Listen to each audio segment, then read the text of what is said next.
शराब पी लिया। जरूरतमंद से तात्पर्य कि जैसे कोई दिखाई पड़ रहा है सामने कि हाँ भूखा है, या पैर नहीं है, या बेचारा देख नहीं सकता, तो वो तो जरूरतमंद है।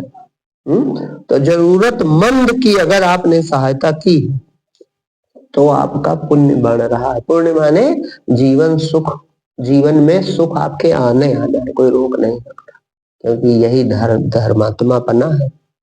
आप धर्मात्मा हो रहे हैं। किसी दुखी को देखकर उसके दुख मिटाने का जो प्रयास होता है ये धर्म है। परहित सरिस धर्म नहीं भाई, पर पीड़ा सम नहीं अधमाई। आपके कायिक, वाचिक, मानसिक तीनों प्रकार के कर्मों से किसी को सुख मिल रहा है तो आप पुण्य कर रहे हो, और आपका जीवन और अधिक जिस अवस्था में है उससे और अधिक ऊंचाई पर पहुंचेगा, सुखमय हो जाएगा। और कायिक, वाचिक, मानसिक किसी को आपने पीड़ा पहुंचाई है तो ये निश्चित है कि आपको परिणाम में दुख भोगना पड़ेगा। अभी तुरंत भले ना दिखाई पड़े, लेकिन जब फल आएगा, जब रिजल्ट आएगा, परिणाम, तो दुख भोगना ही पड़ेगा, ये निश्चित है। तो इसलिए पुण्य का कार्य माने परहित जो कहा गया है ये करना चाहिए। अब इसमें शरीर से आप सेवा कर रहे हो तो कुछ कम फलदायी है, और विचारों से जैसे ज्ञान का दान देना, ये बहुत बड़ा दान है, इसका तो मोल है कोई नहीं। भौतिक ज्ञान देना भी अनमोल है। भौतिक ज्ञान माने जो जैसे हम पढ़ाई कर रहे हैं, तो यह शिक्षा भी अगर आप किसी को दे रहे हैं फिर भी आप बहुत श्रेष्ठ कार्य कर रहे हैं। और सबसे ऊंची जो सेवा है ये चाहना सच्चे दिल से। क्या चाहना?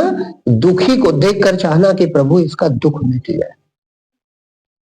और जब चाहोगे तो करोगे जरूर है। जो केवल कह रहा है वो चाह नहीं रहा, क्योंकि पहचान है जैसे तुम चाहते हो ये हो तो करोगे नहीं का। आप चाहो हम धूप में बैठे तो उठ के जाके बैठोगे कि नहीं बैठोगे? तो जब चाहोगे कि इसका बेचारे का दुख मिट जाए तो जो आपके पास सामर्थ्य है उतना तो कर ही दोगे, नहीं करोगे? तो जो चाहना है माने मन से उसका हित करना, मन से सोचना। भगवान से प्रार्थना करते हैं संत कि जैसे अपने यहाँ संतों की ही प्रार्थना है, कौन सी? सर्वे भवन्तु सुखिना, लिखा है। ये जो सद्भावना है यह व्यक्ति को सर्वोच्च पद तक पहुंचाती है, माने सबसे ऊंचा जो सुख होगा वो आपको प्राप्त हो जाएगा, क्योंकि तुम सबसे बड़े हो। जो सबके सुख की कामना करे वो सबसे बड़ा ही है। क्या है? अब उसका कोई बंटवारे खत्म हो गए, वो सबको अपनी आत्मा या अपने प्रभु का रूप या अपने भगवान का पुत्र मानता है। अज्ञान काल में, ज्ञान काल में अपनी आत्मा जानता है, ज्ञान काल में तो बात ही नहीं है। संत जो करते हैं वो सब श्रेष्ठ ही होता, और करके वो कुछ करते भी नहीं, उनको कोई कर्ता भाव नहीं होता। लेकिन अज्ञान काल में भी अगर कोई इस भाव का है तो वो महापुरुष ही है। भाई अपने लिए तो सब मर मिटते कि नहीं करते? अपनापन जहां है, अपने भाई के लिए, अपने बेटे के लिए, अपनी माँ के लिए, अपने पिता के लिए, अपने गांव के लिए, माने अपना जहां जुड़ा अपना, तो वहां तो सब करते हैं। लेकिन जिसका ये भाव कि सर्वे भवन्ति सुखिना, तो कितना बड़ा महापुरुष है, ये सबके दिमाग में उठेगा? नहीं उठ सकता।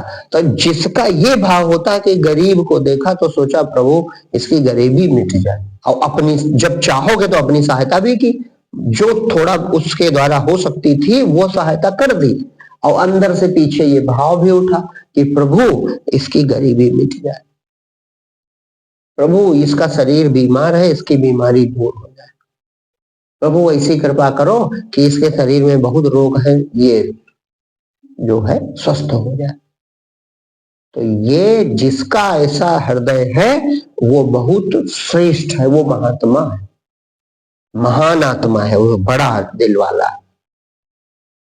तो वो सर्वोच्च होकर ही रहेगा। वो संसार का सबसे बड़ा सुख भोगेगा और सुख में जीवन होगा, इससे कोई रोक नहीं सकता।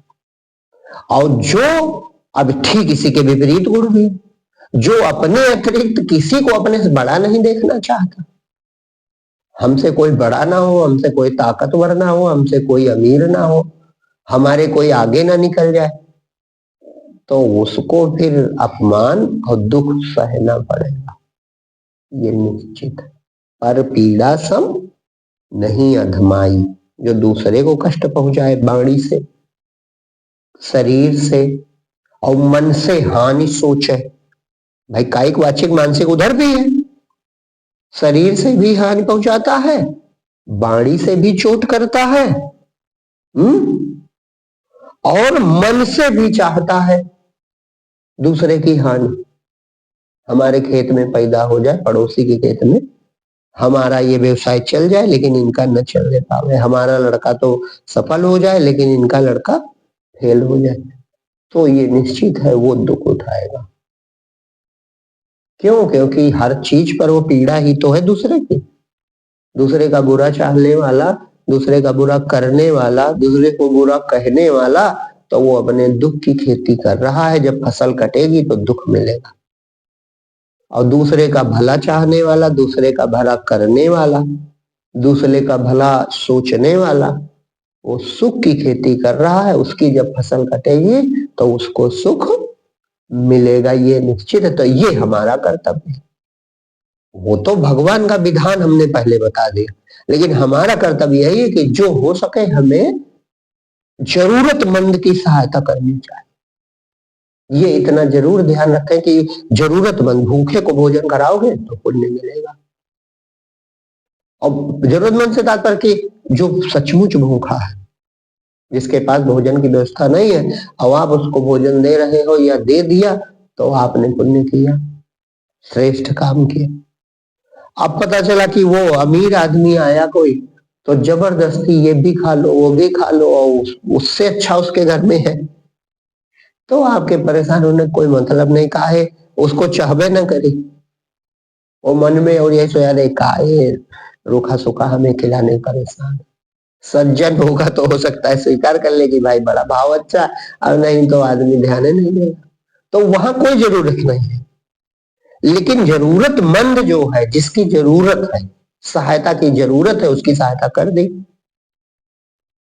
कमजोर की मदद कर दी, गरीब की सहायता कर दी, बीमार का इलाज करा दिया। अगर ऐसे काम कोई करता है तो फिर वो धर्मात्मा है। और धर्मात्मा के लिए लिखा है कि जिम सरिता सागर में जाही यद्यपिता है कामना नहीं, तीन सुख संपत्ति बिना ही बुलाए धर्मशील पर जान सोहाय। ये निश्चित है, ये सुख की खेती समझो आप कर रहे हो, सुख के लिए ना करो, ये भी एक बात है। अगर तुम सोच के कर रहे हो कि इसका परिणाम हमें 10 गुना मिलेगा, जैसे वो गाना गाते तो 1 रुपए दे गया वो 1 लाख देगा, तब तो तुम चतुर हो। उसका हित का भाव हो, माने सर्वभूत हिते रता, संतों का भाव लिखा है, माने हित का भाव हो तो ईश्वर जरूर करेगा। ये आपके भावना पर निर्भर करता है कि तुम किस दृष्टिकोण से करते हो। है उसको भी व्यवसाय बना लिया कि इतना इन्वेस्ट करेंगे तो इतनी इनकम होगी, तब तो फिर गड़बड़ हो गया है। तब तो तुम चतुराई दिखा रहे हो, चतुराई चूल्हे पड़ी दूर पड़े हो आचार, तुलसी हरि के भजन बिन चारों वरण चमार कहा जाता, तो वो चतुराई है। मतलब हित का भाव आ जाए, हृदय की बात तो हृदय की है ना। जैसे आप उदाहरण हम बतावे, जैसे आपका अपना सगा कोई बीमार हो तो उसके स्वास्थ्य की कामना उठती कि नहीं उठती? मान लो आपकी मम्मी बीमार है और अचानक रात में 1 बजा है, अचानक भैया बहुत पेट में दर्द है या यहाँ पर बहुत दर्द हो रहा है, तो अचानक तो जाएंगे, सब करेंगे, हम डॉक्टर के यहाँ जाएंगे, इलाज कराएंगे, करेंगे सब, लेकिन सबसे बड़ी बात सब करते हुए मन में एक भाव होगा कि भगवान जल्दी ठीक कर दो, पता नहीं का। ये जो भावना है, यही भावना ही तो कर्म है सच्चा। मान लो तुम नहीं जा सकते, उस दिन तुम्हारी भी तबीयत खराब, ऐसा कुछ हो गया कि तुम उठ ही नहीं पा रहे, लेकिन फिर भी वो जब तक जाएंगे अस्पताल आएंगे, और जब तक ये पता नहीं चल जाएगा ठीक है, तब तक तुम्हारा हृदय निरंतर एकदम पीड़ित रहेगा।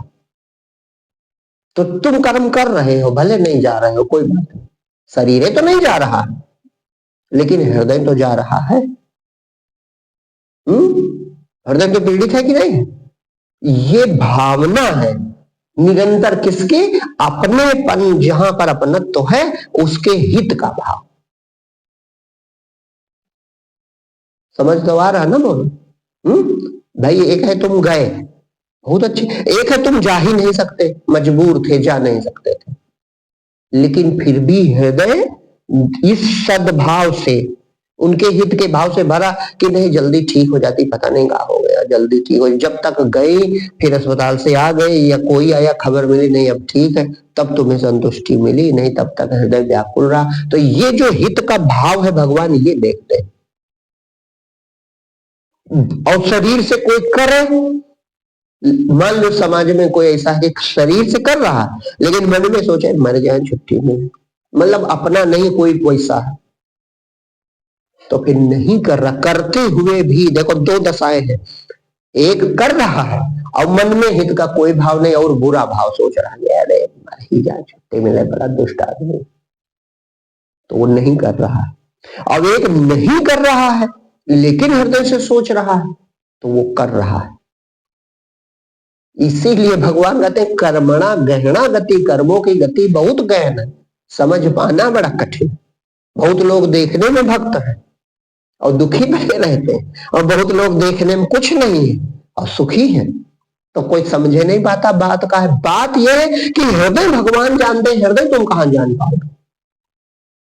ये जो अंतर हम बताए ऐसा हो सकता है कि नहीं हो सकता है? ये सूक्ष्म अंतर है, देखकर कौन जान पाएगा? भाव हित का, सबके हित का भाव, यही संतत्व है, संत की परिभाषा। लेकिन सर्वभूत हिते रता, वो हमेशा सब भूतों के हित में रत रहता है, मैंने उसका भाव रहता कि सब सुखी हो जाए, किसी को पीड़ा ना हो, प्रभु सबका कल्याण। कल्याण के भाव में दंड भी छुपा है। जैसे माँ कह देती है कभी कभी, अच्छा तुम आज नहाए नहीं, चलो बिस्तर पे नहीं जाने देंगे, तो उसमें भी तुम्हारा हित छुपा है, दंड में भी। जैसे माँ का दंड देखने में तो दंड लगता है, लेकिन उसमें प्रेम छुपा होता, उसमें बच्चे के हित की भावना छुपी होती। इसी तरह परमात्मा का प्रकृति का दंड जो है वह भी हमारे हित के लिए होता है। अगर कुछ काम हमारा बिगड़ने भी लगा, फिर भी धैर्य रखो कि भगवान का ही मन होगा, हो सकता है कोई दंड ही, मतलब कोई हमसे गलती हुई है तो उसे सुधारने के लिए भगवान थप्पड़ लगा रहे हैं।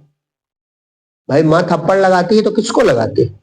एक उदाहरण बताओ, 4 बच्चे खेल रहे हो और माँ लड्डू लेकर जाए, तो चारों को देगी कि केवल अपने को देगी? चारों को दे देगी। लेकिन 4 बच्चे गलती कर रहे हो और माँ थप्पड़ लगाने जावे, तो अपने को लगाएगी कि चारों को लगाएगी? अपने को लगाएगी। यानी जब प्रकृति थप्पड़ लगाती है तो समझो प्रभु तुमसे प्रेम कर रहे हैं। ये दृष्टि होनी चाहिए कि प्रभु अगर हमें दंड दे रहे हैं किसी चीज में तो वो प्रेम करते हैं, वो चाहते हैं कि मेरा बेटा गलती ना करे। थप्पड़ अपने को लगाएगी, माने सब बिगड़े तो कोई बात नहीं, उनके पिता जाने, लेकिन मेरा बेटा तो कम से कम गलती ना करे। तो जब प्रकृति परमात्मा थप्पड़ मारता है तो हमें धन्यवाद देना चाहिए, प्रसन्न होना चाहिए और अपनी गलती गौर से देखनी चाहिए कि हमने क्या गलत किया था, ताकि हम दोबारा वो गलती ना करें। तो कर्मों की गति बहुत सूक्ष्म है। हृदय हमारा सबके या अधिकतर जो सामने दिखाई पड़े हित के भाव से भरा हो, समझ रहे? तो आप धर्मात्मा हो, आपका जीवन सुखमय हो जाए।